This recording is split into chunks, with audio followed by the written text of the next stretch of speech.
नमस्कार छात्रों, वर्चुअल अध्ययन में आप सभी का स्वागत है। हिंदी विषय के व्याकरण विभाग अलंकार भाग 2 में हम आगे बढ़ते हैं और आगे का समझने का प्रयास करते हैं। पिछले वीडियो में अलंकार के हमने पढ़ा था कि अलंकार क्या है, तो थोड़ा सा रिवाइज कर लेते हैं। अलंकार शब्द जो है वह दो शब्दों से मिलकर बना है, अलम और कार। अलम का अर्थ है आभूषण और कार का अर्थ है शोभा, अर्थात ऐसा आभूषण जिसको धारण करने के पश्चात शोभा बढ़ती है वह अलंकार है।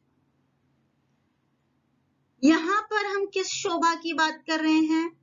तो यहां पर हम काव्य से संबंधित शोभा के विषय में बात कर रहे हैं, क्योंकि हम सभी साहित्य के छात्र हैं। तो साहित्य के छात्रों के लिए शब्द की शोभा ज्यादा महत्वपूर्ण होती है। यहाँ पर दूसरी परिभाषा जो संस्कृत में दी गई है वो है अलंकारोद इति अलंकारः, अर्थात आभूषण के द्वारा जब सौंदर्य उत्पन्न होता है वह अलंकार है। दूसरी सरल परिभाषा देख लीजिए, स्वर्ण आभूषण जिस प्रकार स्त्री की शोभा बढ़ाते हैं उसी प्रकार अलंकार काव्य की शोभा बढ़ाते हैं। अर्थात जैसे एक स्त्री अलंकार धारण करके अति सुंदर दिखती है, ठीक उसी प्रकार से काव्य में जब अलंकारों की पुनरावृत्ति हो जाती है या अलंकारों का उपयोग हो जाता है तो काव्य की सुंदरता जो है वह दिन दुना रात चौगुना बढ़ने लगती है। यहाँ पर हम अर्थालंकार के विषय में पढ़ रहे हैं। पिछले वीडियो में मैंने बताया था अलंकार मुख्य रूप से 3 भागों में विभाजित है, शब्दालंकार, अर्थालंकार और उभयालंकार। शब्दालंकार हमने पिछले वर्ष किया था। अर्थालंकार के भी 3 भाग हमने पहले वीडियो में कर लिए हैं। यह दूसरा वीडियो है जिसमें हम शेष 2 अलंकार के प्रकार करने वाले हैं। अलंकार अर्थात अर्थालंकार के 2 प्रकार। पहला उपमा अलंकार। सिर्फ मैं यहाँ पर आपको परिभाषा थोड़ा सा बता देती हूँ ताकि रिवाइज हो जाए। उपमा अलंकार, उपमा शब्द का अर्थ ही होता है तुलना। तो जिस काव्य में हमें तुलनात्मक शब्द मिलते हैं उसे हम उपमा अलंकार कहते हैं। रूपक अलंकार में हमें समानता दिखाई देती है, अर्थात हम जैसे चंद्रमा के समान कहने के बजाय चंद्रमा को ही वह रूप दे देते हैं। तो जब हम एक की कल्पना दूसरे में करते हैं या उपमा की कल्पना उपमेय में करते हैं तो वह रूपक अलंकार होता है। उत्प्रेक्षा अलंकार में हम संभावना व्यक्त करते हैं। और अभी हम आगे बढ़ते अलंकार की तरफ। दृष्टांत अलंकार और अतिशयोक्ति अलंकार, ये 3 अलंकार मैंने आपको सिर्फ परिभाषा के रूप में बताया, क्योंकि इसके बारे में विस्तृत चर्चा हमने पिछले वीडियो में की है। अभी इस वीडियो में हम दृष्टांत अलंकार और अतिशयोक्ति अलंकार की चर्चा करेंगे। तो चलिए देखते हैं दृष्टांत अलंकार क्या है। दृष्टांत, दृष्ट का अंत, दृष्ट शब्द का अर्थ है दृष्टि अर्थात दिखाई देना, और दृष्टि के लिए अंत अर्थात उदाहरण, इसीलिए दृष्टांत का अर्थ है उदाहरण।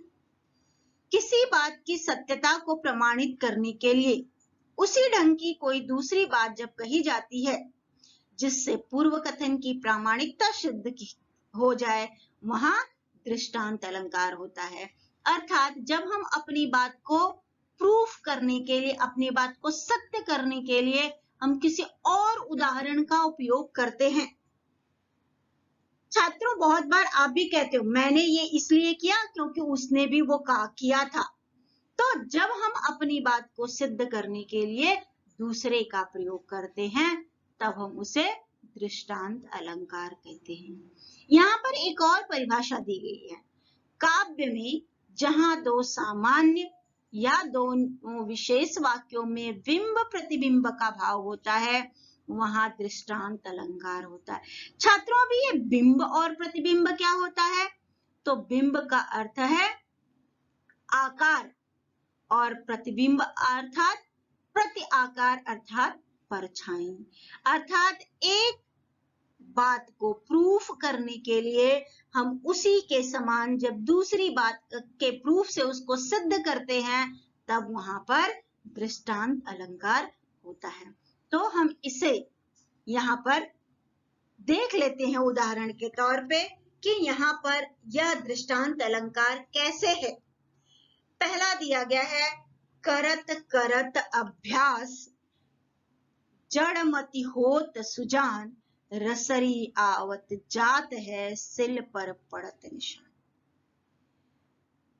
छात्रों, आपने भी इसे बहुत बार सुना होगा कि यदि हम प्रयास करेंगे तो कोई भी चीज हमारे लिए असंभव नहीं है।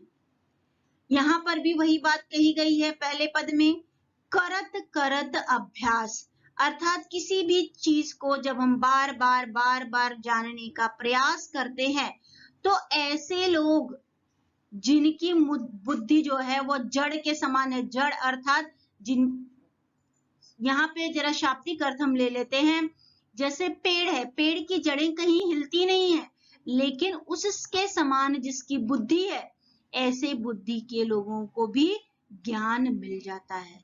कैसे ज्ञान मिलता है? रसरी आवत जात है। कुएं वगैरह पर आपने देखा है, कुएं पर पानी निकालने के लिए रस्सी का उपयोग किया जाता है। जिस स्थान पर रस्सी का घर्षण बार बार होता है, उस पत्थर पर, उस शिला पर भी उस रस्सी के निशान पड़ जाते हैं। तो छात्रों, हम तो सजीव हैं, हमारे अंदर जान है, तो अगर हम कोशिश करेंगे तो हम भी अपने जीवन में जो कुछ हमें चाहिए वो प्राप्त कर सकते हैं। बस करना क्या होगा? उसके प्रति हमारा समर्पण भाव होना चाहिए, और समर्पण भाव जो है वो सात्विक होना चाहिए। किसी गलत रास्ते पर जाकर के जब हम उसे प्राप्त करेंगे तो उसका महत्व नहीं होगा। और खास करके आप सभी 12वीं के छात्र हैं, तो खास करके आप लोगों को पढ़ने की आवश्यकता है। दूसरा पद देख लेते हैं, सबय सहायक सबल कै, सबय सहायक सबल कै, कौन निबल सहाय, पवन जगावत आगही दीपहि देत बुझाए। यहाँ पे भी देखिए पहली लाइन में क्या बताया गया है कि हर कोई उसी की मदद करता है। किसकी? जो सबल है, अर्थात जो बलवान है, जो ताकतवर है। वास्तव में जिसे ताकत की जरूरत नहीं है, लोग उसी के साथ खड़े होते हैं। लेकिन जो कमजोर व्यक्ति है, उसको कोई भी सहायता नहीं करता है। तो फिर से यहाँ मैं आपको कहना चाहूंगी छात्रों, हमें कमजोर नहीं बनना है, हमें ताकतवर बनना है। क्यों ताकतवर बनना है? और यहाँ पर मेरा ताकतवर बनने से अर्थ आपके बल से नहीं, बल्कि आपकी बुद्धि से है। कैसे सबल के साथ देते हैं सब लोग? पवन जगावत आगही दीपहि देत बुझाए। पवन का अर्थ है हवा।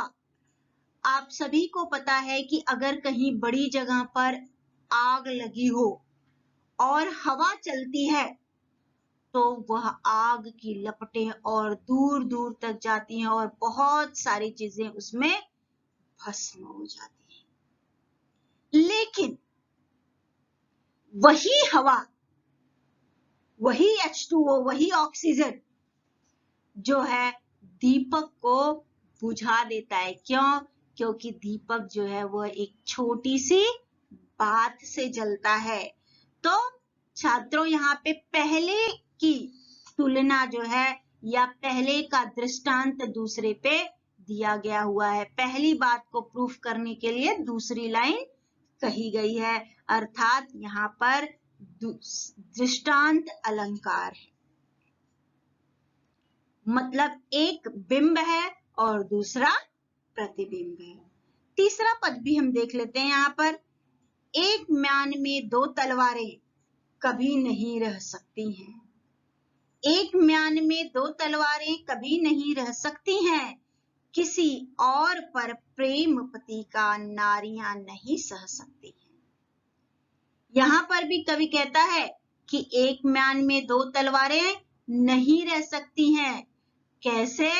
जैसे एक स्त्री अपने पति का किसी और स्त्री पर प्रेम नहीं सह सकती है, ठीक उसी प्रकार से एक म्यान में दो तलवारें भी नहीं रह सकती हैं। यहाँ पे दूसरी लाइन को पहली लाइन के आधार पर प्रूफ किया गया है, सिद्ध किया गया है, अर्थात यहाँ पर भी दृष्टांत अलंकार है। तो छात्रों, हमें यहाँ पर क्या ध्यान देना है? तो यह ध्यान देना है कि यदि एक बात को सिद्ध करने के लिए, एक बिंब को सिद्ध करने के लिए उसी के समान यदि प्रतिबिंब हमें उसके पद में, दूसरी लाइन में या पहली लाइन में दिखाई देता है, वहां पर दृष्टांत अलंकार होता है। मैं उम्मीद करती हूं आपको दृष्टांत अलंकार समझ में आ गया होगा, इसलिए हम अभी अगले अलंकार की तरफ बढ़ते। अतिशयोक्ति अलंकार। अतिशयोक्ति शब्द का अगर हम शाब्दिक विग्रह करते हैं तो वह बनता है अतिशय प्लस उक्ति। अतिशय शब्द का अर्थ है अत्यंत अधिक या अत्यंत बढ़ा चढ़ा कर, और उक्ति का अर्थ है बात।